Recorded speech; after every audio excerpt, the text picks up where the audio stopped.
Assalamualaikum warahmatullahi wabarakatuh.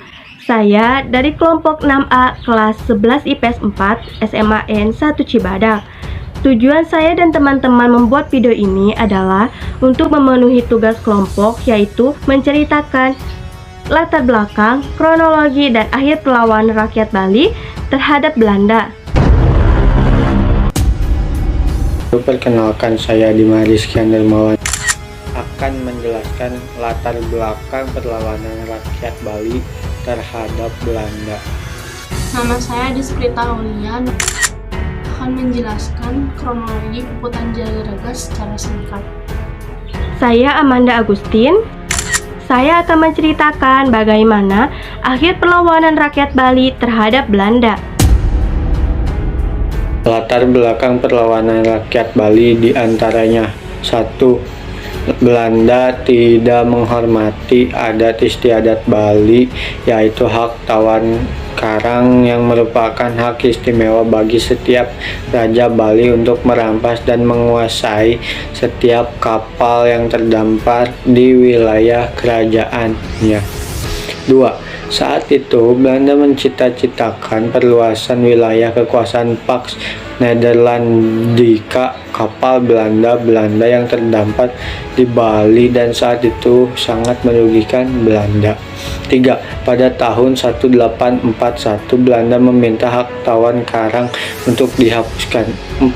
Pada tahun 1844, kapal Belanda terdampar di Bali tetapi tidak dilepaskan oleh Raja Buleleng, Gusti Ngerah Made Karangasem. 5. Belanda marah dan menyerbu Buleleng. Karena istana Buleleng telah berhasil dikuasai oleh Belanda, akhirnya Raja dan Patih Gusti Ketut terpaksa mundur ke benteng Jagaraga. Di sana, Gusti Ketut menyusun kekuatan dan akhirnya mendapatkan bantuan pasukan dari Kelungkung, Mengui, Gianyar, dan Karangasem. Pada tahun 1848, Belanda menggempur benteng tetapi kalah karena masih bisa ditahan oleh pasukan Gusti Ketut Jelantik. Namun setahun setelahnya, yaitu tahun 1849, Belanda kembali menggempur benteng secara habis-habisan menggunakan meriam dan akhirnya dapat menghancurkan benteng. Setelah itu, perang sampai titik darah penghabisan atau yang sering disebut dengan Puputan diserukan. Dalam Puputan Jagaraga ini, I Gusti Ketut Jelantik gugur dalam peperangan. Setelah jatuhnya Jagaraga, Belanda melanjutkan Pax Nederlandika ke kerajaan lain di Bali. Belanda berhasil menguasai Bali pada tahun 1909 dengan dihasilkannya keputusan sebagai berikut. Yang pertama yaitu Belanda menghilangkan kekuasaan raja di kerajaan. Yang kedua, diadakannya monopoli dagang. Yang ketiga, dihapuskannya hak tawang karang.